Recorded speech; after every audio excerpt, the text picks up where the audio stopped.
All right, I got to get a few things off my chest, if you don't mind. So, first of all, there's a guy named George, Soros. Well, that's all right. He's so important, I forgot to pronounce his name. He's given millions and millions and millions of dollars to Hillary. Did you know that? Now he gave almost $1 million to my opponent. I'm just a sheriff. Why is he giving all his money to get me defeated and take over the sheriff's office? Actually, he's wasting his money, right? Because he's not going to tell the people of Maricopa County what to do. All right, I got that off my shoulder, okay? Number two, I was with Donald from day one, I told you that, so I think I know a little about him.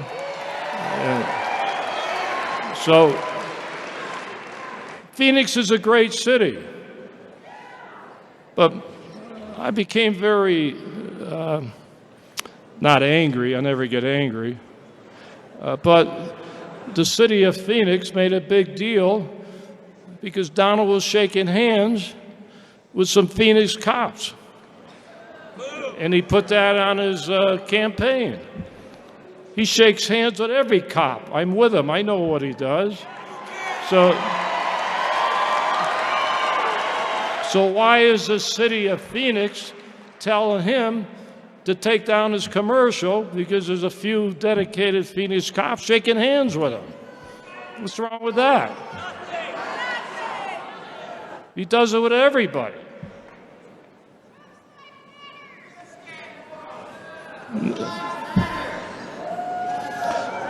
So,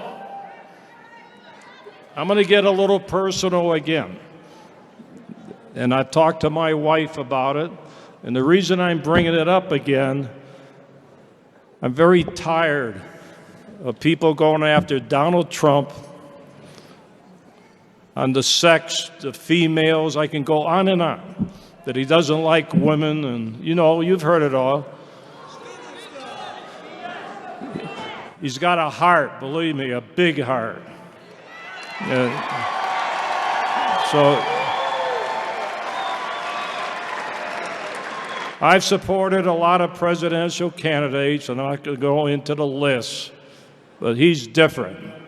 The day I met him in July of last year, I knew he was different. And I will never forget him for what he's done for my wife. Unfortunately, my wife was diagnosed with cancer during the campaign. He didn't have to hook me or hook my wife to get to me. I was already hooked with him from day one. Now, my wife, I told him about my wife. He picks up the phone, talks to my wife for 6 minutes. That's before we taped a national show in Phoenix. Next time he's back, he calls my wife again. Comes back, calls my wife again. Recently, he called my wife again. In fact, he was a little late getting on a stage because he wanted to talk to my wife. And I bring that, and he doesn't even, and by the way,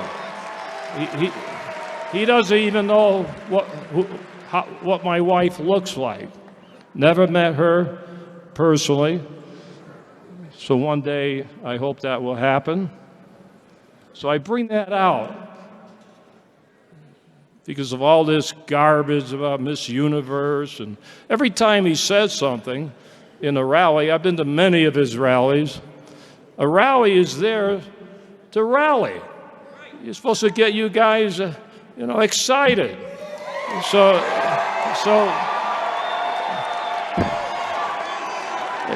he may say one thing off color. At least he says it publicly. A lot of people whisper or do it behind his back.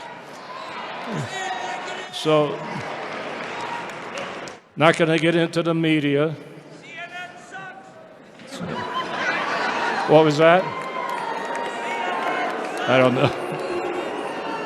I didn't hear it. Maybe I shouldn't hear it. I don't know. He loves cops, loves our military, loves our veterans, which is special for me because I'm all of that. So let's work hard for him to get him elected. Let's carry Arizona. So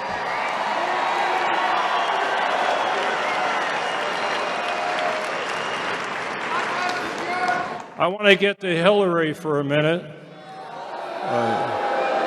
And I want to get to Donald Trump. So let me tell you, Donald Trump did something that really shocked me and shocked this nation. I know Mexico City. I was the regional director there for the drug enforcement. I'm not going to get into all my Mexico politics. But here's Donald Trump that went to Mexico and met the president. Think of that.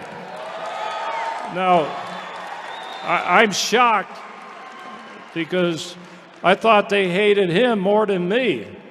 So I've been trying to meet the president of Mexico for 2 years. They still won't let me in there, but that's okay. Isn't that great? He went behind closed doors. And he met the president, and he probably made a deal. Think of that. That's how you do it in Mexico. You make deals. A little whiskey, and you make a deal. Where's Hillary? She wait a minute. She didn't go this time. She never went there before. Maybe 5 times she went to Mexico, including Obama, when that's the most important country for drug traffic and illegal immigration, and the Secretary of State is the most important government official for foreign affairs other than Obama. And where were they? They still haven't gone there.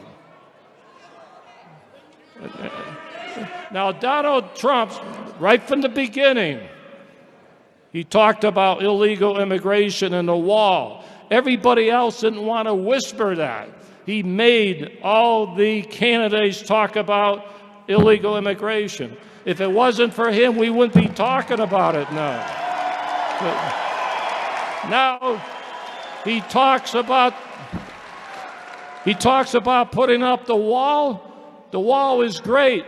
It's great also to keep the drug traffic out of our country. That's what it is. And let me tell you, he brought that up. He brought the drug traffic up. I don't see anybody even today talking about the drug traffic from Mexico.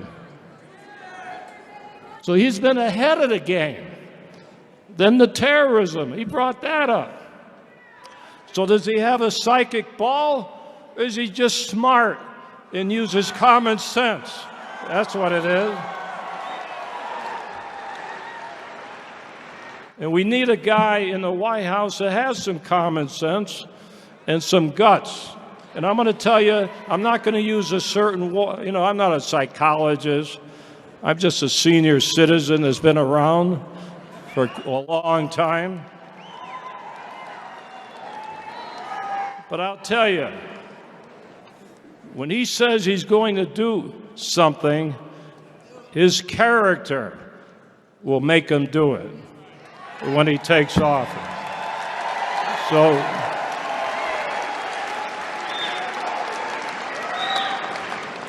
I'm asking everybody in this room, in the state of Arizona, in Maricopa County, across our great nation, when you go to vote for Donald Trump. And I'm going to tell you something. when I first introduced Donald Trump, I said something. I said there's a silent majority, and you guys, some of you, or probably all of you were not there, started cheering when I said silent majority. Cheered. Last month, I'm having breakfast. I see 4 guys sitting around a table, nice people. I think they were business people. They said, "Oh, we support you, Sheriff." I said, "Are you going to vote for Donald Trump?"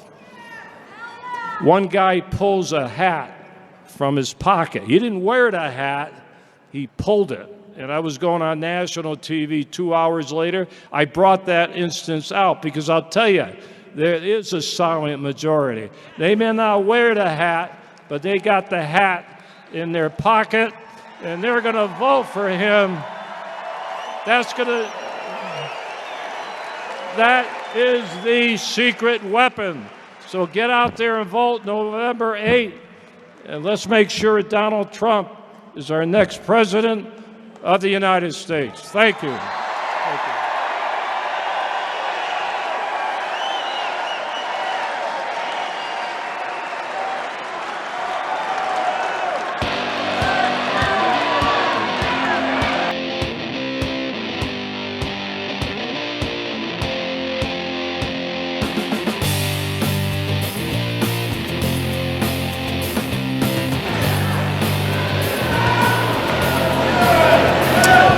One more, Sheriff Joe Arpaio.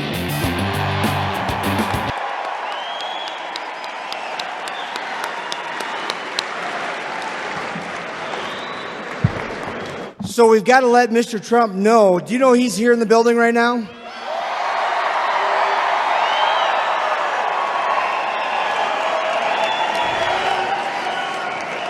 He is so fired up. The guy has more energy and more emotion and more passion to make America great again than I've ever seen since he started his campaign here in Arizona, if you remember, down in Maricopa County.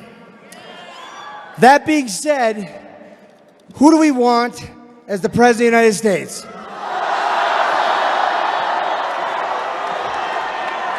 We're at the point right now, when you see what's happening in the elections, you see the polls moving up and down. One of the things that I've told the media repeatedly is he's a non-traditional, disruptive candidate. He's a guy that if you try to use history and any kind of tool that you would normally measure somebody by, he doesn't fit into the mold. How many people thought he would be out last October? And what did he do? He stayed in it. He stayed focused. He became the voice of every one of us with almost 14 million votes in the Republican primary. How is that for victory?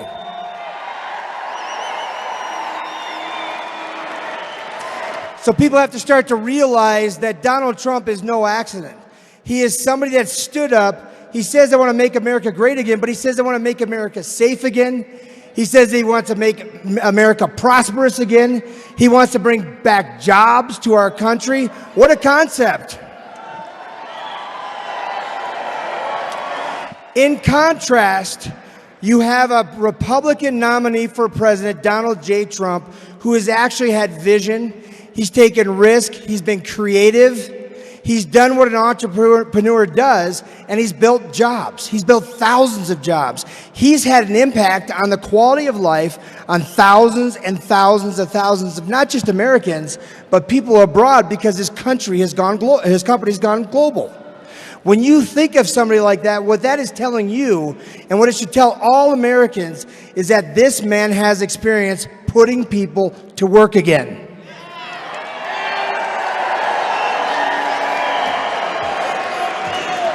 Now, in contrast, you look at Hillary Clinton.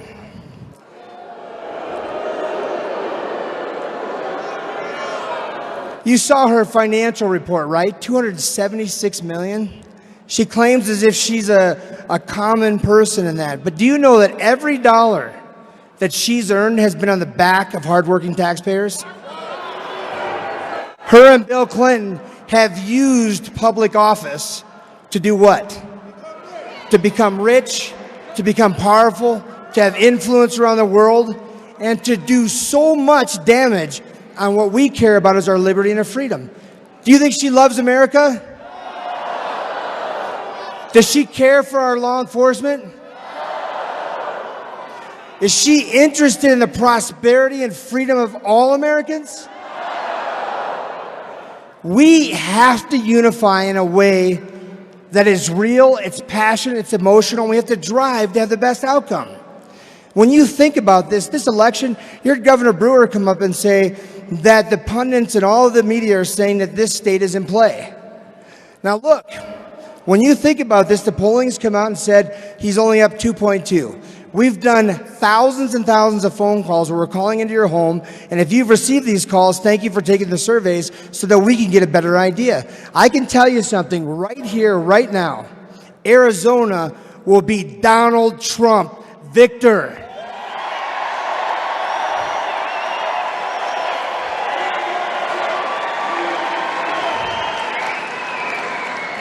So I want to do one thing while we're talking about this.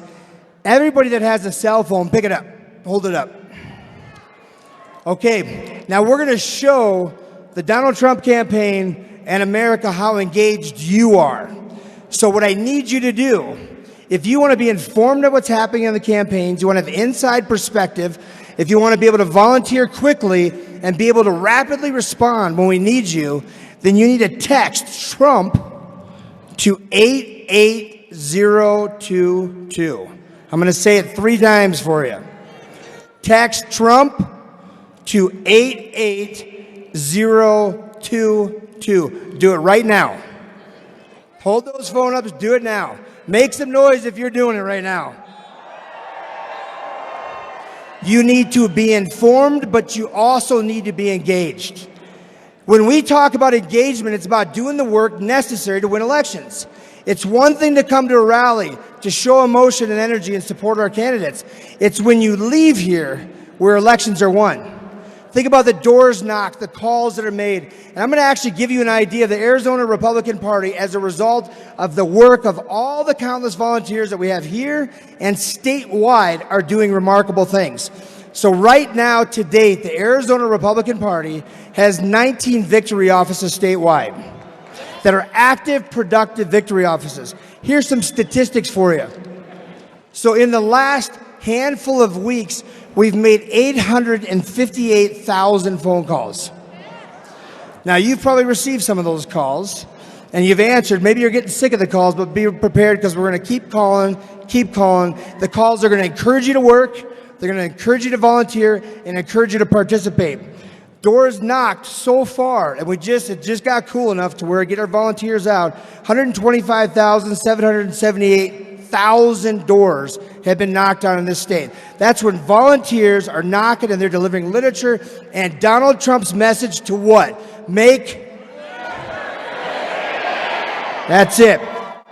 We anticipate that we'll be making close to 2.4 million phone calls. We'll have close to 3 million pieces of mail that will go out, and that will hit hundreds of thousands of doors. We're trying to get as close to 800,000 doors. Why are we doing that? To make America great again, to engage people, to get them out to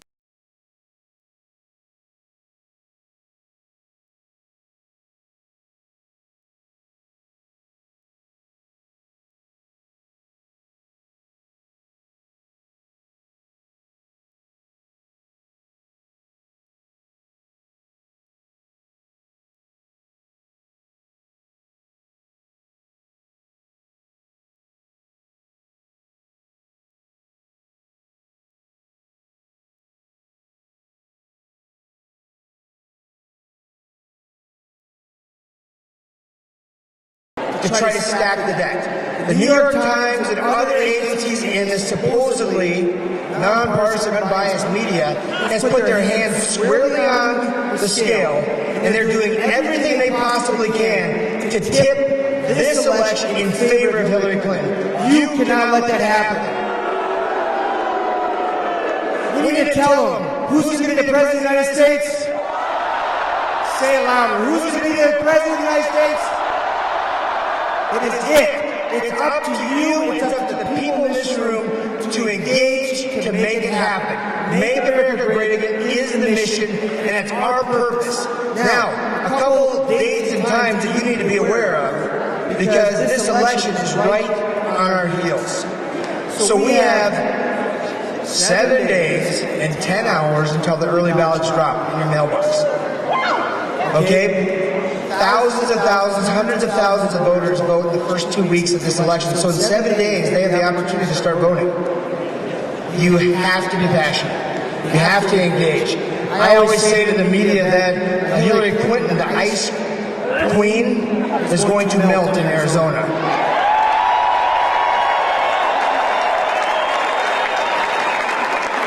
It is our goal to lead the nation and show everybody that our state is red. We are going to stop the progressives. We're going to build a wall, and we are going to make America great again.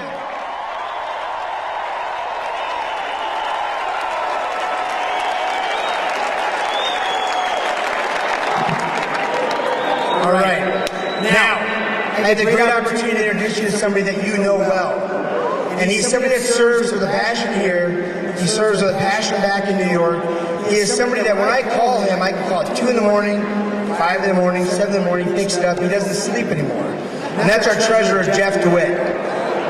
Jeff DeWitt is the COO of the Donald Trump campaign, and he is doing so much to assure not only the victory here in Arizona, but to make sure that we win nationwide. It's people like Jeff, and guess what? He's a volunteer like you. So it's about how committed you are in your space to make sure we have the best outcome. I want to introduce you to my friend, somebody that cares deeply about you, America, and this presidency.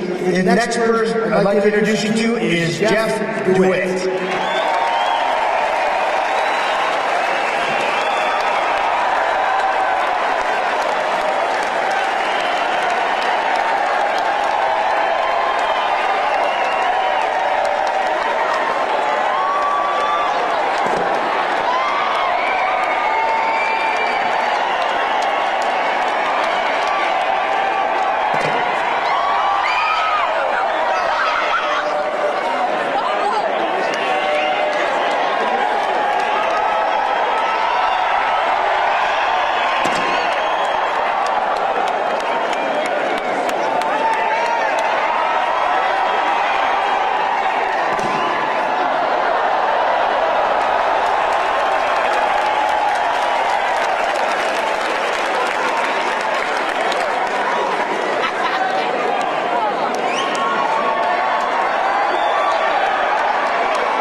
On the count of three, this place's rocking. Where else do you turn out a crowd like this. Seriously, this is the best. To have people sleep overnight. By the way, raise your hand. Who slept overnight?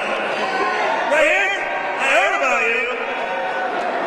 So I have here, we just started printing the Trump-Pence coins for the campaign. We're getting the first one. The beautiful Marina is going to bring it to you. He slept overnight, ladies and gentlemen, to be in the front.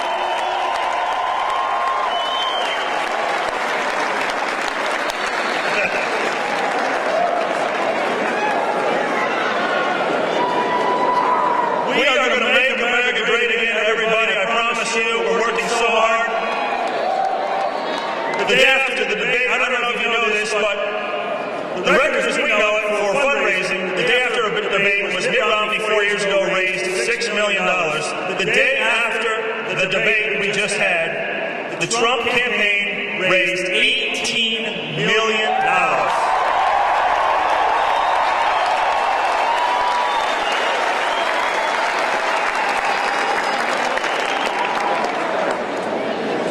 So let's rock this place. On the count of three, say vote Trump. Ready? 1, 2, 3. Vote Trump. What are we going to do to protect our Second Amendment? Vote Trump. What are we going to do to make our neighborhoods safe again? Vote Trump. What are we going to do to make our military strong again? Vote Trump. What are we going to do to bring economic prosperity and jobs back to America? Vote Trump. Ladies and gentlemen, what are we going to do to make America great again? Vote Trump. And now, I get to introduce somebody really cool to you. Someone who served our country and has a Medal of Honor. Everybody, please give it up. Medal of Honor winner Mike Thornton.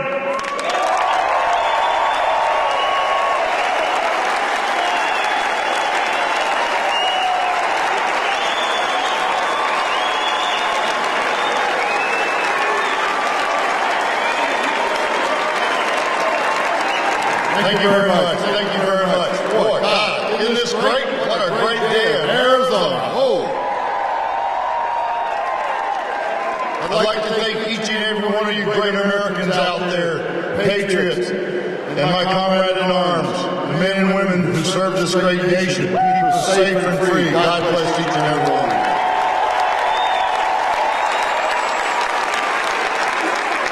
On behalf of the 21 Medal of Honor recipients and the over 200 general officers and admirals that support Donald Trump because we want leadership again. We want somebody who's going to keep our country safe and free.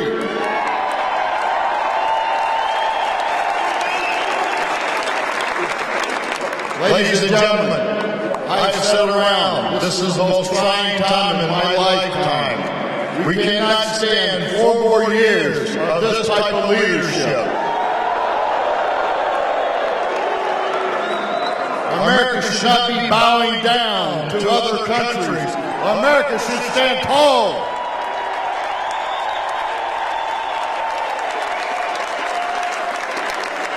You know, we talk about how this great nation was represented by the Constitution of the United States. Well, Mr. Obama and Secretary Clinton are trying to change it to the Obama-Clinton colors. So we cannot let that happen.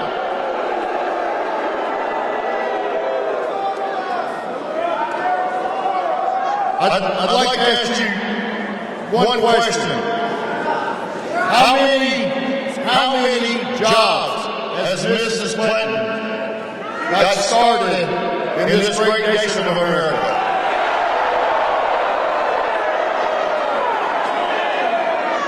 I want you to look at Mrs. Clinton's vote record. How many times has she voted on behalf of the men and women in uniform? And we look for leadership. Let me ask you, ladies and gentlemen, have we forgotten Benghazi? Is that who we want to sit in the White House and say, I've got your back? Ladies and gentlemen, we need true leadership. We need somebody we can look up to. Ladies and gentlemen, the bureaucrat government in Washington, D.C. needs to go down the drain. We need a person of leadership.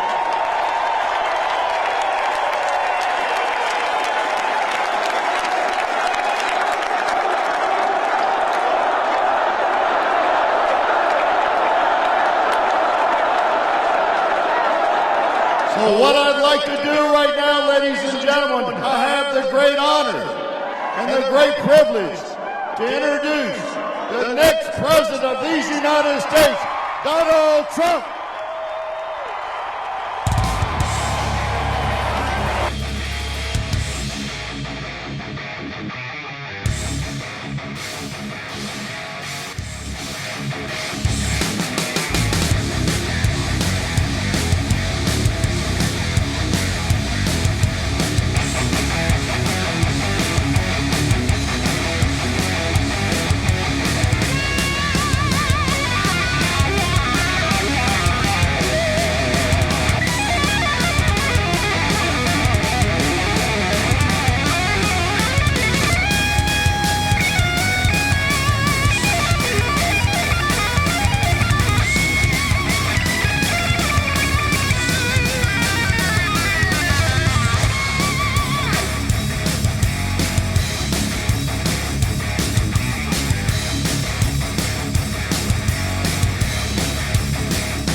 I am so thrilled to be back in Arizona.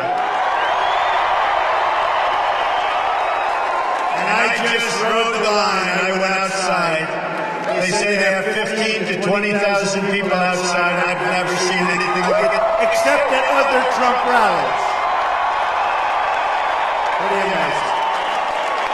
And they're watching on the big screen, and I just want to thank them very much. They're all outside. It's a little bit hot. That line is very long, but all of the folks outside, we want to thank you very much. We love you. Thank you.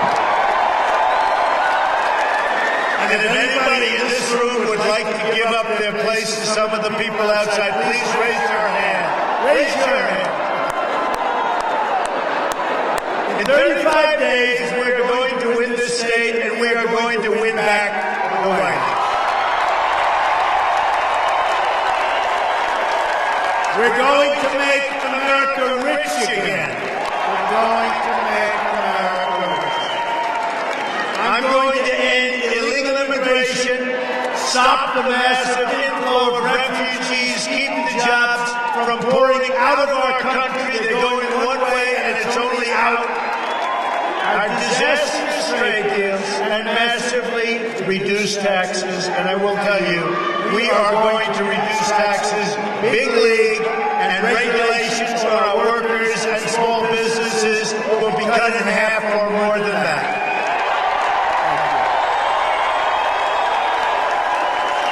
My economic agenda is very, very simple. Jobs, jobs, jobs.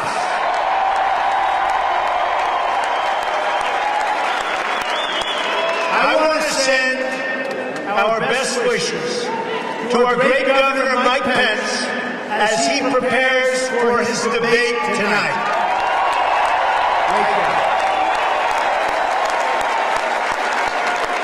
The debate will be a contrast between our campaign of big ideas and bold solutions for tomorrow versus the small and petty Clinton campaign that is totally stuck in the past. Totally stuck in the past.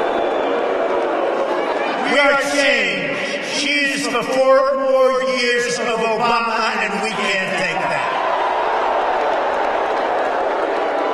Clinton can't talk about real problems facing our country because she's the one who helped create all of those problems in the first place. They're not going to be able to do anything about it. to hide her corruption, she deleted 33,000 emails after getting a congressional subpoena. Wow, how she got away with that one.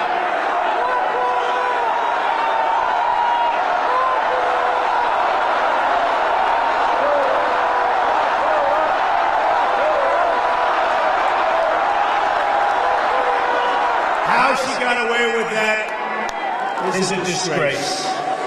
Hillary Clinton has been there for 30 years and hasn't fixed anything. She talks and talks and talks. In fact, she's just made things a lot worse. She failed in upstate New York, promising to create 200,000 jobs, but manufacturing is down in New York State by almost 40%. She failed overseas, unleashing death and destruction. And she failed Latinos and African Americans, producing only more poverty in our inner cities.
By the way, is there any place that's more fun or creative to be than a Trump rally, right?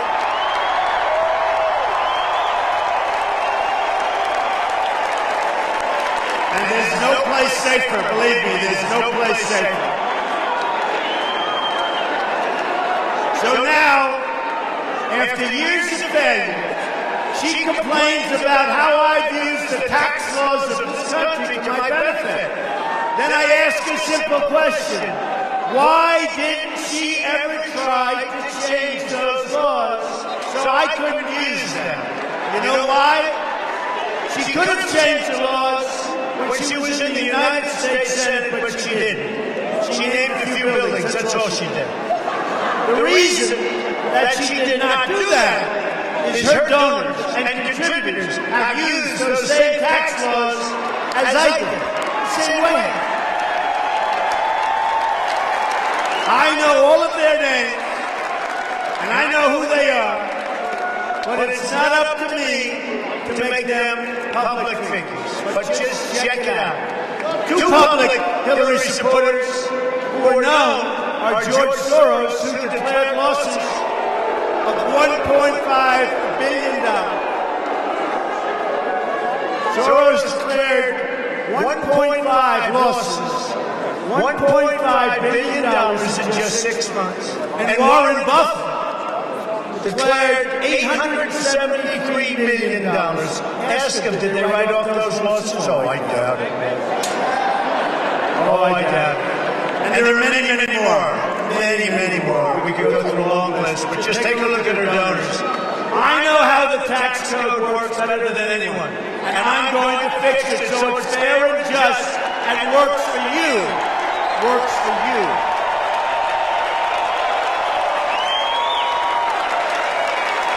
These politicians, folks, don't have a clue, and if they do, they can't do it because their donors won't let them. Remember, I'm my donor. I'm my donor.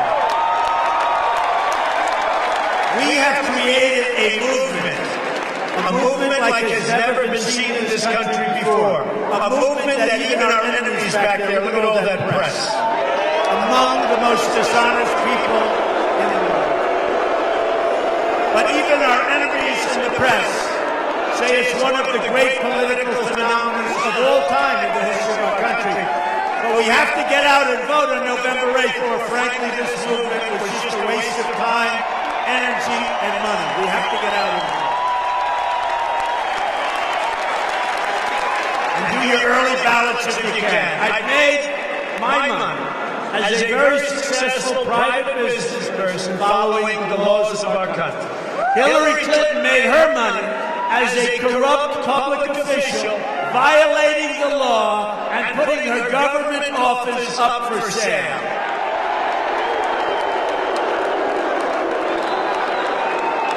Remember, she left the White House, they said they were broke, and now they're worth $250 million. How did that happen? The problems we face as a country are immense, and it's going to take bold action to turn things around. Right now, we owe $20 trillion in debt. It doubled under President Obama. Doubled.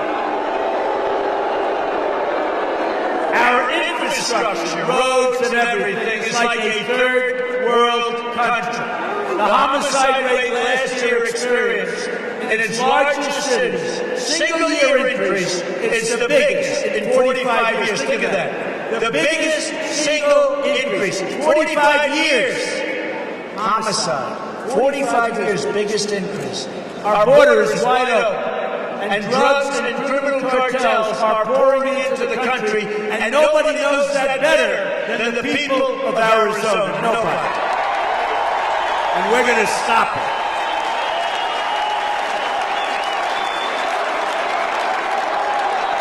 We're going to stop it. Fast.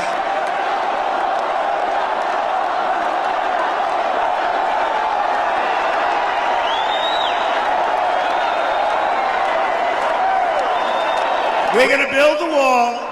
Mexico's going to pay for the wall. We're going to stop the drugs from pouring into Arizona and every other state in our union. Poisoning our youth, we're going to stop. And I want to thank Sheriff Joe, who's been a supporter right from the beginning. Thank you, Sheriff. And I want to thank the Border Patrol and ICE. Both of them gave us their endorsement. They've never done it to any presidential candidate before. So Sheriff Joe, Border Patrol, 16,500 Border Patrol agents, and ICE, we want to thank you for your endorsement. Amazing. They've never given it before. Thank you. Thousands of refugees are being admitted with no way to screen them, and they're instantly made eligible for welfare and free health care, even as our own veterans die waiting for medical care that they desperately need. Our annual trade deficit with the world is nearly $800 billion a year. Who the hell negotiates these deals? Oh, it's going to change. It's going to change. Trade deficit, almost $800 billion a year. It's going to change so fast. Have you watched the stock market? Whenever I do well in the polls, other countries, their sort of stock goes down. Their stock goes down. It's not going to be much, but a fair deal. We don't want to lose $800 billion. For what? Remember this, folks. America first. America first. It's about time. America first.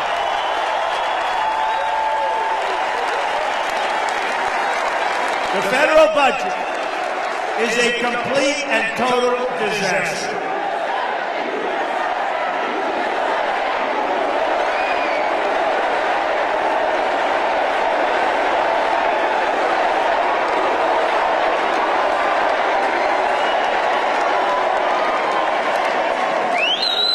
Our State Department, mostly under the watch of crooked Hillary Clinton, misplaced, listen to that, misplaced or lost $6 billion in taxpayers' money. How do you misplace $6 billion?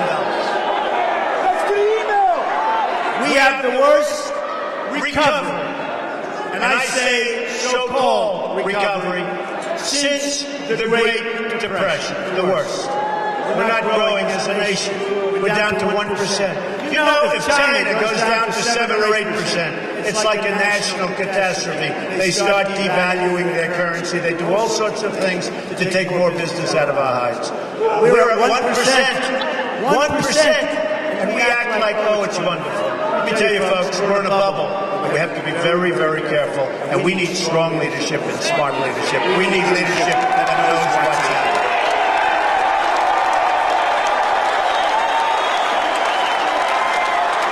We're a nation divided with race riots in the street. You look at what's going on. Race riots in the street. Our college students graduate loaded with debt only to discover they can't find jobs, or certainly not the jobs they're trained for or the jobs they want. Overseas, our failed leaders have empowered Iran. Iran was nothing 3 years ago, and now they're telling us what to do. How do you figure that? They were nothing. And they are on their way very easily to nuclear weapons because of one of the dumbest deals in the history of our country. That deal with Iran is a disgrace. We've unleashed ISIS that came out of the vacuum created by Barack Obama and Hillary Clinton, the way they got the troops out. We've turned Iraq, Libya, and Syria into total chaos. Our allies aren't paying their fair share for military protection. Foreign countries like Russia and China do not respect us. You saw it just today. Russia broke the deal on peace in Syria. Russia. No respect for this country. They have no respect for our leadership. They have no respect. Putin has no respect for Hillary Clinton and no respect for Obama. Russia broke the deal, and now they're shooting, they're bombing. Something like that should end, and it should end fast. It's worse. But they don't respect us. And our tax-paying citizens send troops and foreign aid all over the world, even as their own cities can't provide the most basic services. America needs a turnaround and needs a turnaround fast. America needs a comeback. America needs change. Change.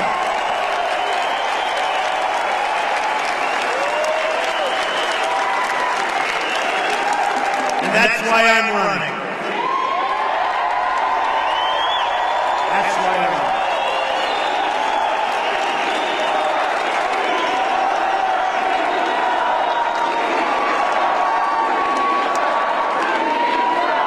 First, we are going to repeal and replace Obamacare.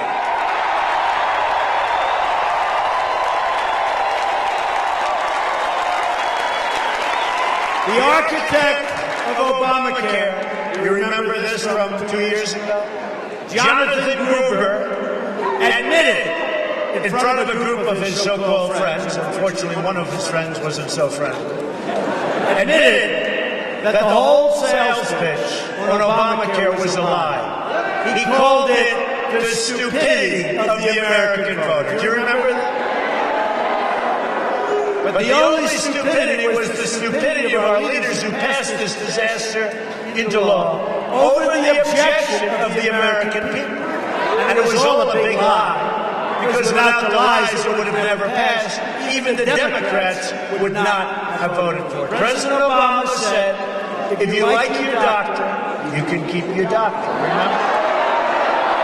He promised his plan would reduce premiums by $2,500. Instead, they went up by over $5,000, and people can't afford it.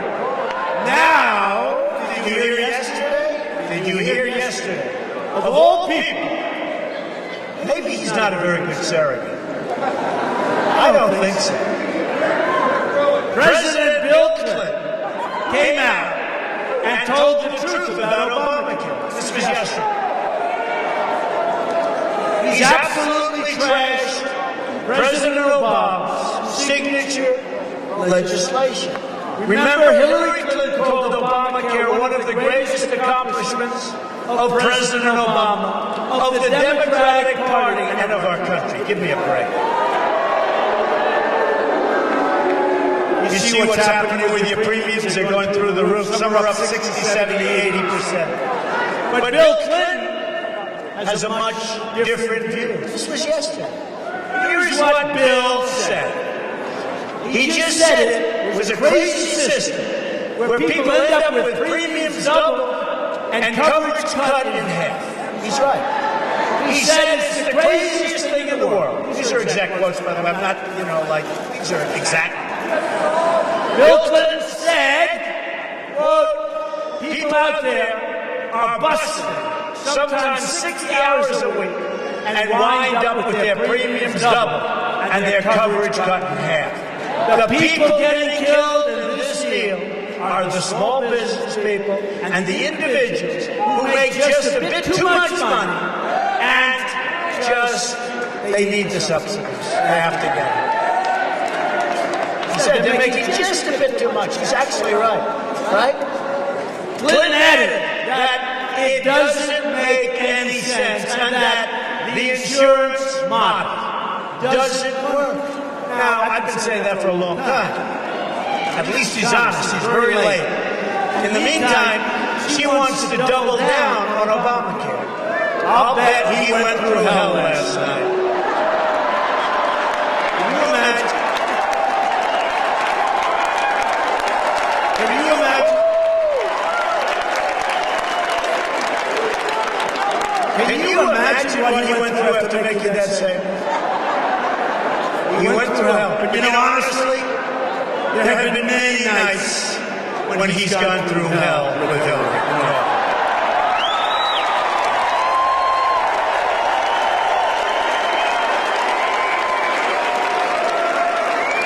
Well, I want to thank him, honestly, for being honest. I want to thank him because that's it. It's not a great secret. That's it. Exactly what he said is it. Which is why on my first day in office, I am going to ask a Republican Congress to send me a bill to immediately repeal and replace Obama. Right?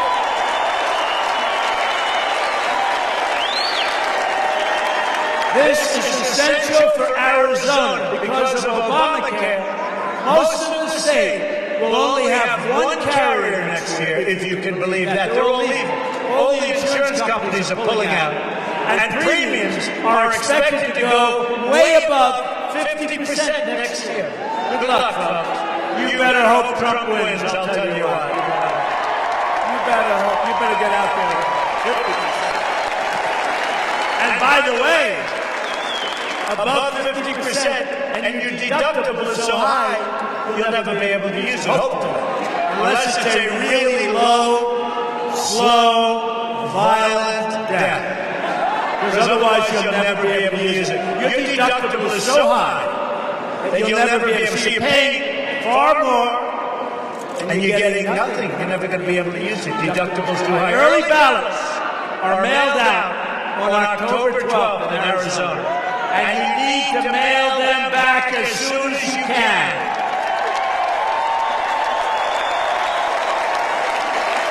Next, and very important for this state, and I love this state. This is where I made my first major speech when I decided to run for president. And we had a massive crowd. And everybody was like surprised, except for the people that were in the room and me. But everybody was surprised. Remember that we had a crowd, I guess almost the size of this one. Because when we double up outside and triple up, nothing's the size of this one. But we had a massive crowd. And a lot of people, like real professionals, like Drudge, who's a great guy, and others, said, I think we just met your next president. They couldn't believe it. And we went around. We had 17 people running, and one by one, and now we're down to one person. One person. And it's the difference between making America great again and having a failed nation, because she will create a failed nation. 4 more years of Obamacare, we cannot take it. And I think she'll be worse. I think she will actually be worse than President Obama, if that's possible. So next, we're going to unleash American energy. I just met with energy producers in Colorado. It's in Colorado for the last day and a half. By the way, the crowds were like this. The people here, the people there, the people in our country are amazing. They are great. They are such incredible people. And these leaders in the energy field are pleading with the government to let them create jobs and wealth for the United States. But it's virtually impossible. As part of our plan to reach 4% growth, and I think we can do much better than that, and create at least 25 million new jobs, we are going to lift the restrictions on shale, oil, natural gas, clean coal, and all forms of job-producing American energy. Fixing our trade deals will be the foundation of our economic revival. Do you remember on June 16th of last year, I ran. And one of the primary things was immigration, illegal immigration, wall. Okay, we know that. The other thing was fixing our trade deals. Because we are the worst. You know, we have the greatest negotiators in the world in our country. But we don't use them. We use political hacks. And we're going to fix our trade deals. China, Japan, and Europe are printing huge sums of money.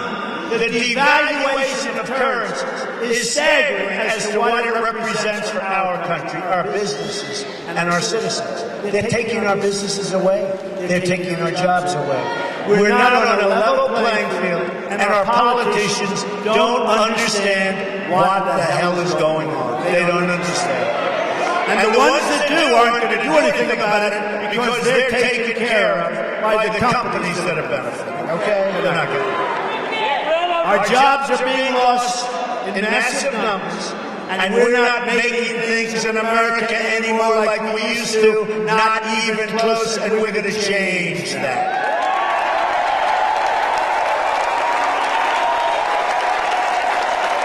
Too much is being made in other countries. When I'm president, we will start making things in America again.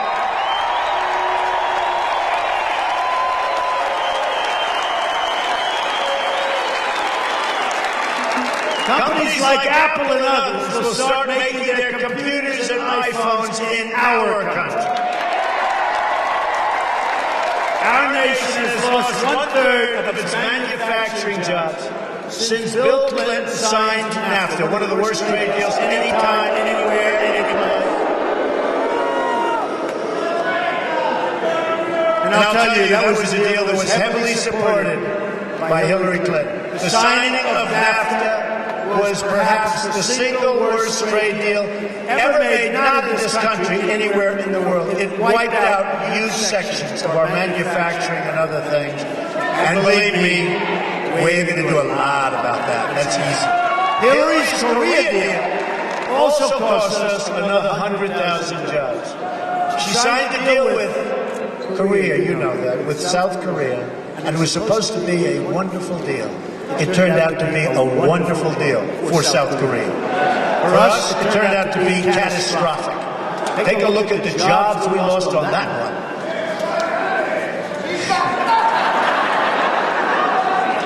Since China entered the World Trade Organization under the Bill and Hillary back deal, 70,000 factories have shut down or left the United States. When I saw that, I said, wait a minute. That has to be a misprint. 70,000? That's the correct number. 70,000 factories shut down. That's 15 factories closing a day on average. She did a great job. And you know, Bill Clinton, people think nicely. We all think nicely. What he did, he made it very tough for the people that followed him. That I can tell you. Never in history has a country surrendered so much of its wealth and jobs to foreign countries. As the factories leave, our money leaves with them and our jobs dissipate. Stores close, schools suffer, the tax base erodes, wages fall, and the quality of life totally declines. We have people right now in this room who were making more money 18 years ago with one job, one good job that they love. Their company left. Their company fired them and left. Now they're working harder. They're older, right? They're older. They have two jobs and sometimes three jobs instead of one. And you know what? They're making less money. And the only thing I can say is I'm also working harder, folks. Believe me. Believe me. If you think this isn't work, this is work. But I see the end. I see the result. And the result is we are going to win on November 8th, and we're going to make America great again.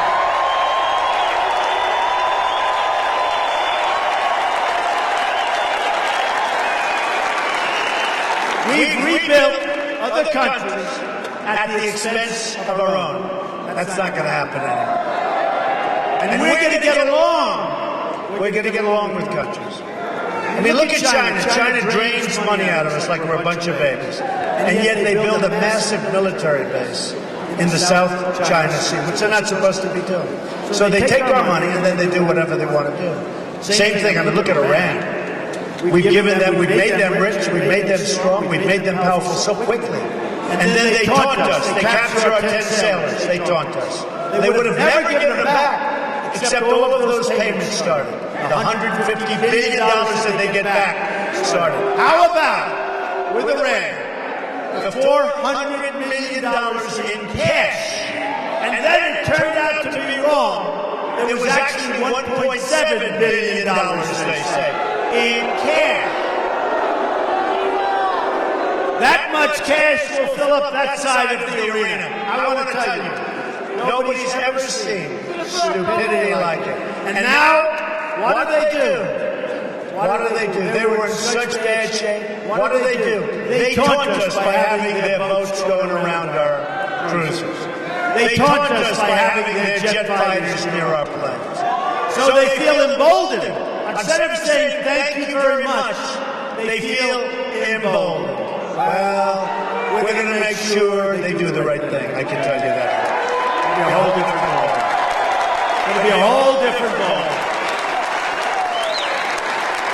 It is so sad to see what's happened to our country. And that's why, like Mike, our Congressional Medal of Honor winner, what a great guy. We flew in together. What a great guy. The recipient of the Congressional Medal of Honor, we have 21. And 200 admirals, think of this, 200 admirals and generals are endorsing this because they're sick and tired of us being the weak and very stupid country.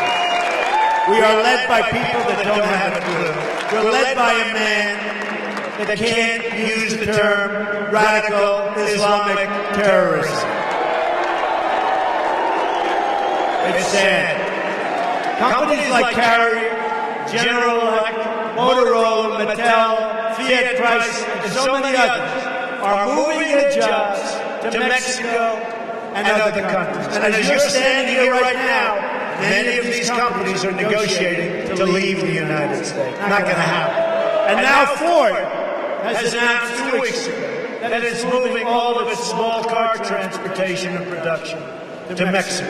Think of it. That's on top of the massive $2 billion that they're over. And you saw 2 years ago. And I think that's why I'm going to win Ohio and Michigan, because 2 years ago,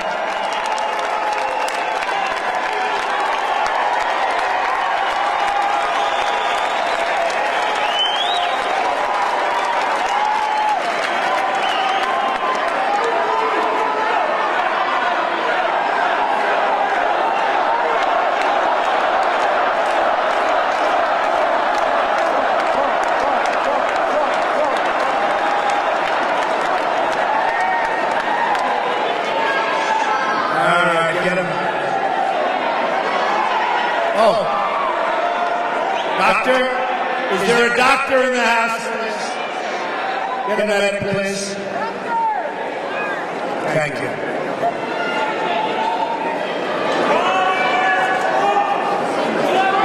The doctor, please. Thank you. Thank you very much. Thank you very much.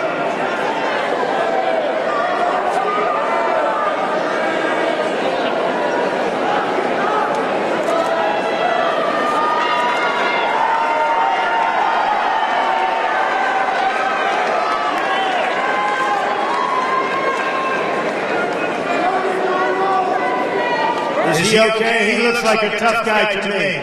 Okay, thank you. Thank you. Thank you very much. Good. Great guy. You know, some of these people have been waiting here 10 hours. And it's hot. The other day they said on television, Donald Trump was making a speech, and it looked like he was sweating. It was 190 degrees in the room. What am I going to do? It's hot in this room, too. Thank you very much. We love you, man. Thank you.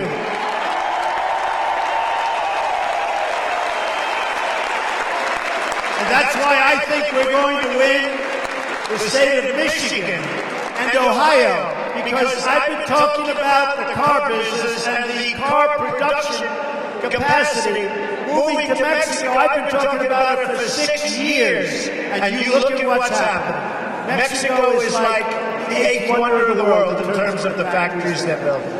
You know the story. I have a friend that builds plants, and he tells me what's going on in Mexico is unbelievable. I say, what about the United States? He goes, not so much. We're going to have that change. We want Mexico to do great. I met with the president of Mexico, great guy. But we want Mexico to do great. But you know, it's got to be a two-way highway, doesn't it? It has to be a two-way highway. So we're going to bring back our car production. We're going to win Michigan. We're going to win Ohio. We're way up in Ohio, by the way. And we're way up in Arizona, from what I hear.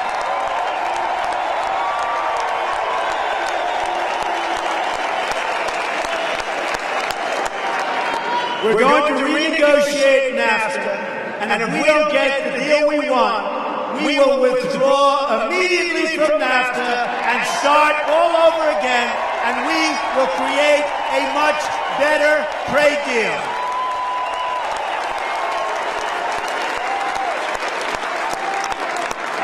You know, NAFTA is under a different tax system. They're under a VAT system. And the deal is defective, and it's been that way for many years. And when we sell into Mexico, we get charged a big fat tax. And when they sell into us, they get no tax. It's a defective deal. That's why you don't see deals coming the opposite direction. So it's been so defective. Why did people like Hillary Clinton and these people in office renegotiate that deal with Mexico right away? Okay? Because you can't have the deal that way. We're also going to stand up to foreign currency manipulation, which is the single greatest threat that we have on our trade, and there is nobody that does it better than China. They are grand masters. And we're going to apply tariffs and taxes to countries that cheat. It's very simple. Jobs will leave from other countries and come back into the United States. Believe me.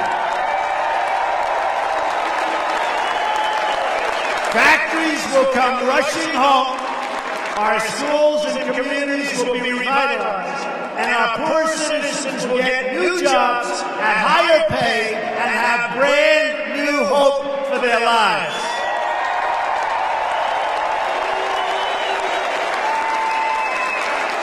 And I want to thank, she's here someplace, Governor Jan. Where's Jan? Where the hell is it? Thank you, Governor. Thank you. Boy, that's a good group with Sheriff Joe. That's a good, and Jeff and everybody. Thank you. And Joe, thank you. She's been such a great supporter right from the beginning, and I want to thank her. But to be a rich nation, we must also be a secure nation.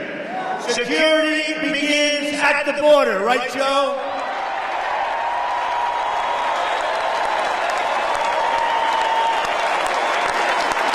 A nation that doesn't control its borders is not a nation at all. A country that doesn't protect its people just isn't a country. Our government that doesn't put its own, and remember this, when a government doesn't put its own citizens first, this is a government unworthy and unfit to lead its people.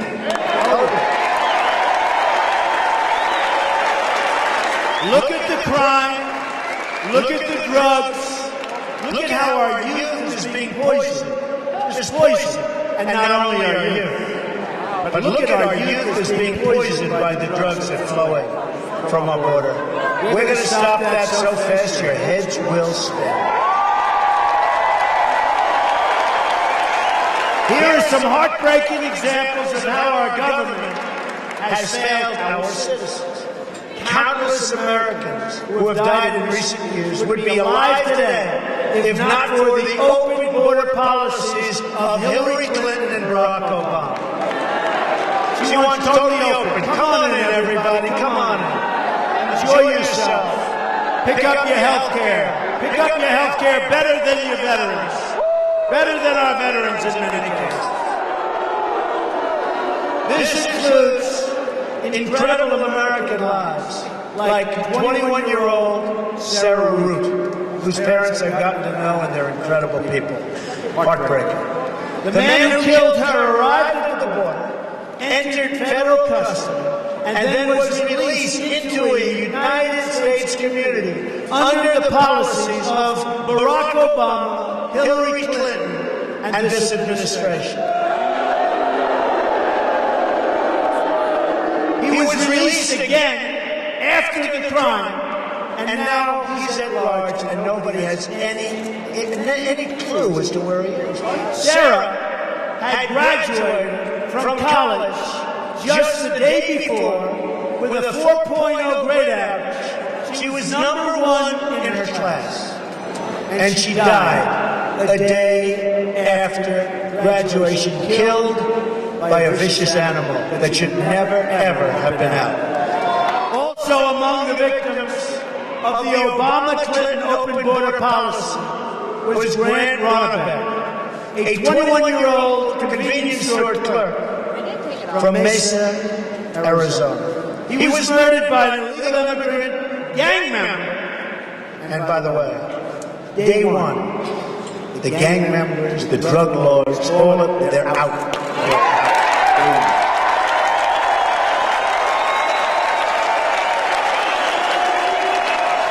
They're going back to the country that they came from, which Hillary Clinton refused to do. She refused to pressure those countries to take these bad ones back. Because when we brought them back, they'd say, we don't want them, we don't want killers, we don't want them. She refused to take them. She refused to press. And so we take them back. Okay? Those countries will take these people back so fast you will not even believe it. Okay? But he was killed by an illegal immigrant gang member previously convicted of burglary and other things, who also had been released from federal custody. Another victim is Kate Steiner, gunned down in a sanctuary city, San Francisco, by an illegal immigrant, deported 5 previous times. Sanctuary cities will be defunded quickly.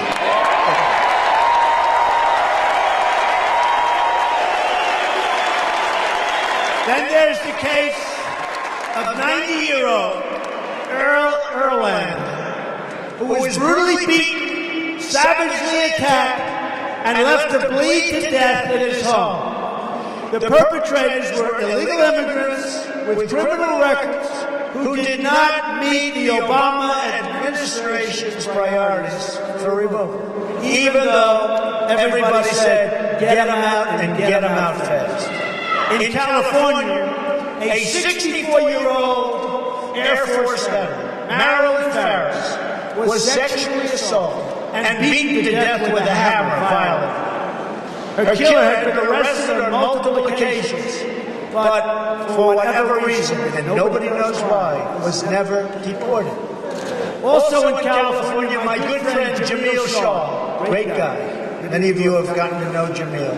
Lost his amazing son at the age of 17. Great football player, wonderful student, going to get scholarships to colleges.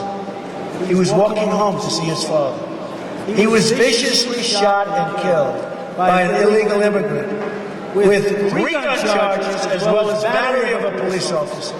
But he was not deported from our country, and nobody knows what's even happening with him. A 2011 report from the Government Accountability Office found that illegal immigrants and other non-citizens in our prisons and jails together had around 25,000 homicide arrests to their name. Homicide arrests. There are more than 2 million criminal aliens in this country right now. When I am president, we are getting them out, and we are getting them out fast.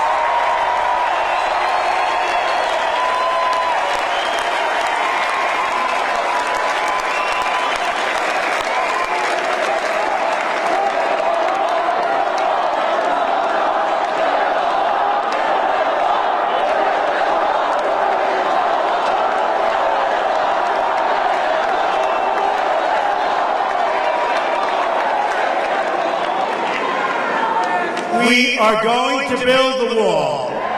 Believe me. Believe me.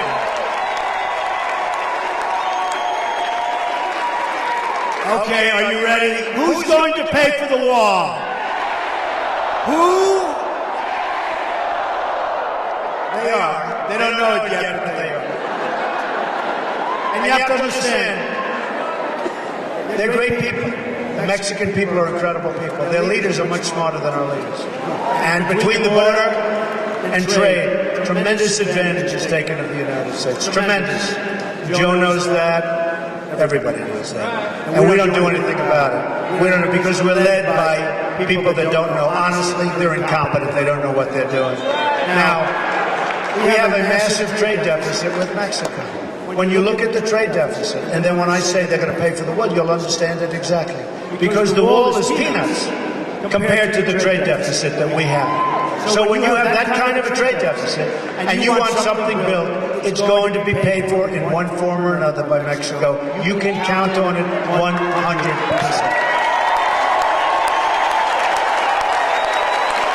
On top of that, illegal immigration costs our country more than $113 billion a year. For the money we're going to spend on illegal immigration over the next 10 years, we could provide 1 million at-risk, and you know, this is something I think that's very important, at-risk students with a voucher, with an education. We can help rebuild our inner cities. We can do so much. So much.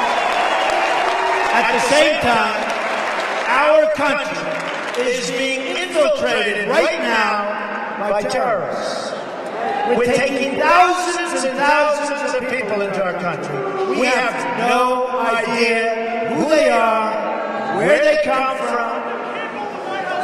Just yesterday, an immigrant from Bangladesh was charged in another plot having to do with ISIS.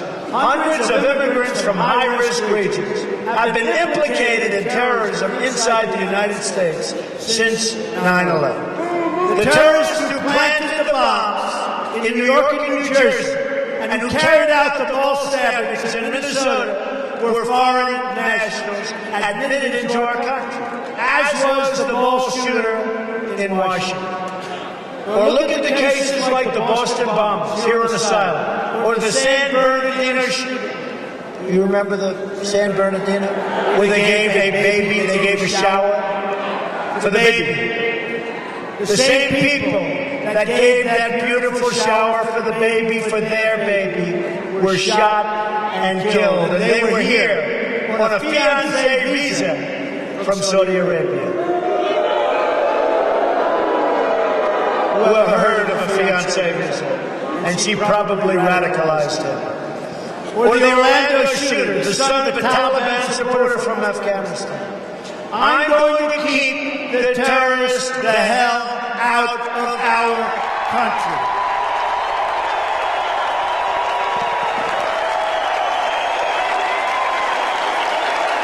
Hillary Clinton wants a 550% increase in Syrian refugees. Hillary is for open borders. Just come on in, folks. Come right on in. Just take whatever you want. I'm not running to be president of the world. I'm running to be president of the United States. America first.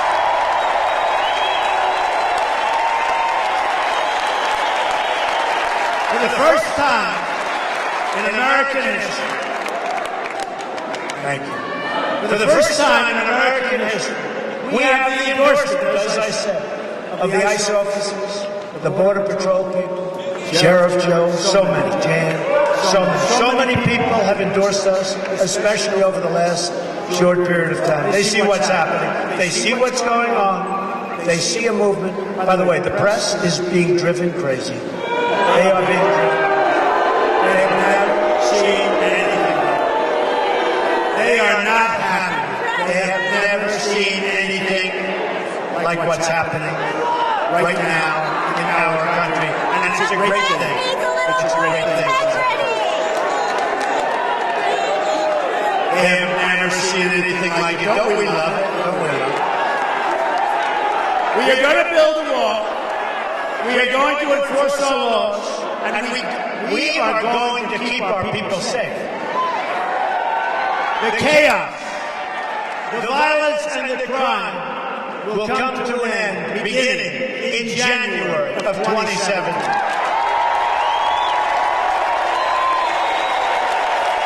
We are going to end the government corruption.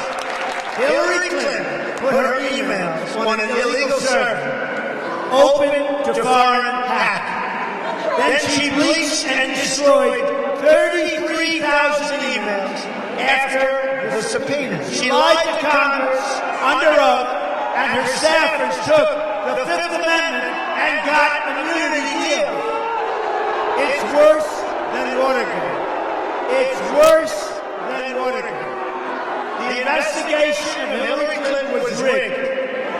It's a sham, and it's one of the saddest things that I've ever seen take place in our country, and now she's running for president of the United States.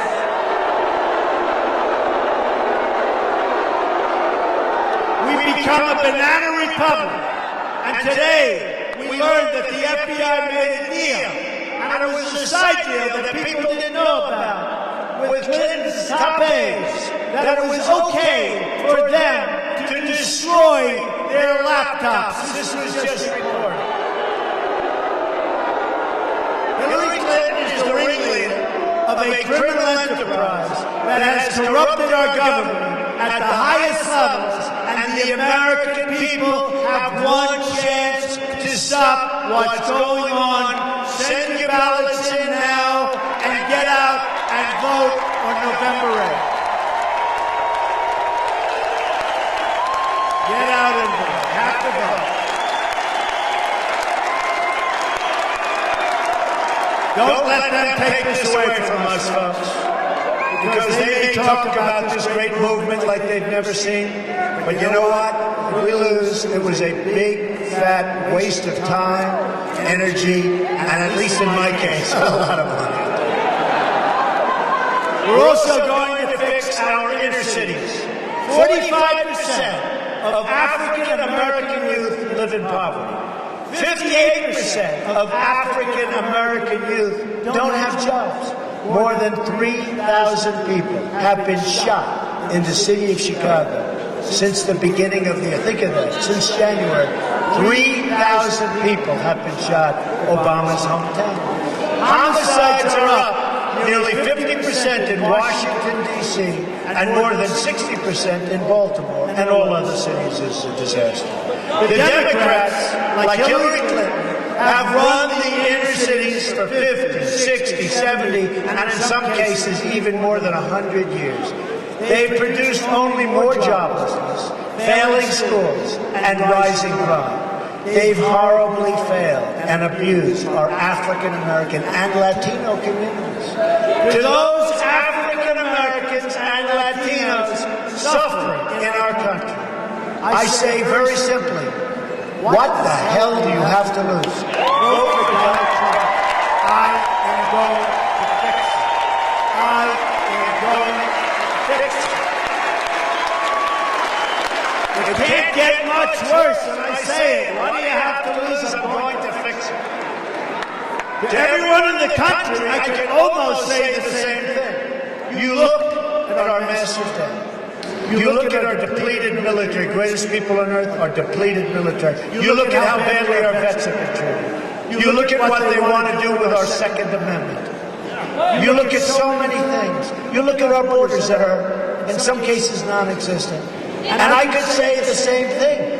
What the hell do you have to lose? You look at $400 million in cash being paid. You look at the $1.7 billion because when they said 400, they made a mistake. You look at the people that were going to be deported, 800 people that were going to be deported for very serious reasons. But they made a mistake. And instead of deporting these people, guess what? They made them proudly United States citizens. But like the $400 million in cash, can you imagine what that looks like? But like they were wrong with that, they were wrong on the 800 people. Because now they're saying it was 1,700 people that were going to be deported and are now United States citizens. So I really do, I say to you folks too, I don't want to be negative. What the hell do you have to lose?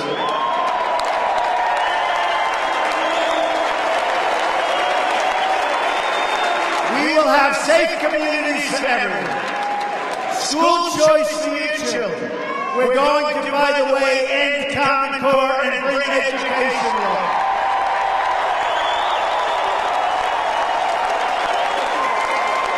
We're going to make great trade deals that bring jobs into our country and not out of our country. They're going to come into our country, folks, into our country. Everyone will be included in the new American dream. Here are the amazing things that we're going to do for our country starting in 2017. We are going to have the biggest job-creating tax cut since Ronald Reagan, and in some ways even bigger. Hillary Clinton is going to raise your taxes very substantially. We are going to eliminate every unnecessary regulation which is choking our companies, and she wants to increase regulation. Stop the jobs from leaving our country and going to other countries. If they wanted to do that, it's fine. But there will be retribution. There will be consequences for people. It's not going to be very easy or cheap for them to send their product back into our country after all those people are let go. We are going to repeal and replace job-killing Obama. We are going to make child care affordable. We are going to save our Second Amendment, which is under siege. We are going to support the great men and women of law enforcement.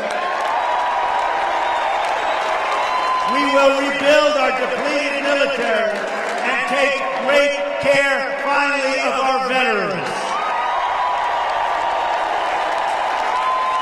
And we're going to appoint justices of the United States Supreme Court who will uphold and defend the Constitution of the United States.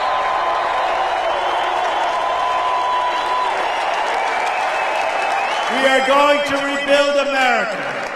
We are going to revitalize America. We are going to unite America. Imagine what our country could accomplish if we started working together as one people under one God, saluting one American flag.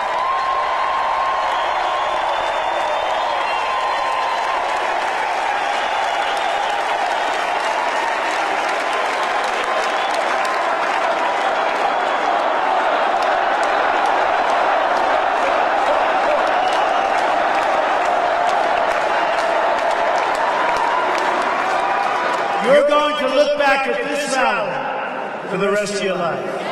You're going to remember this day. We're going to make history. This is a movement like nobody has ever seen before.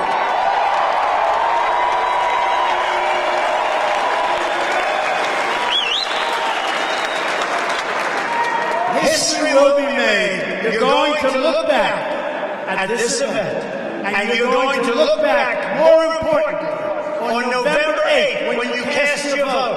And you are going to say it is the single greatest vote that you have ever cast. That it is the most important vote that you have ever cast.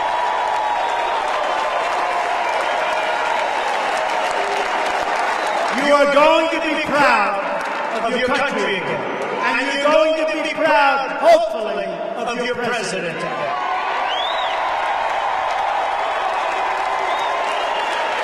A vote for me is a vote for change. And a vote for me is really and truly a vote for you. That's what it is. You're voting to believe in yourself. A vote for common sense government, solutions to problems. That's what we need. It's a vote for jobs. It's a vote for a government of, by, and for the people. All together, we are going to make America wealthy again. We are going to make America strong again. We are going to make America safe again. And we are going to make America great again. We love you, November 8th. God bless you. God bless you. Thank you.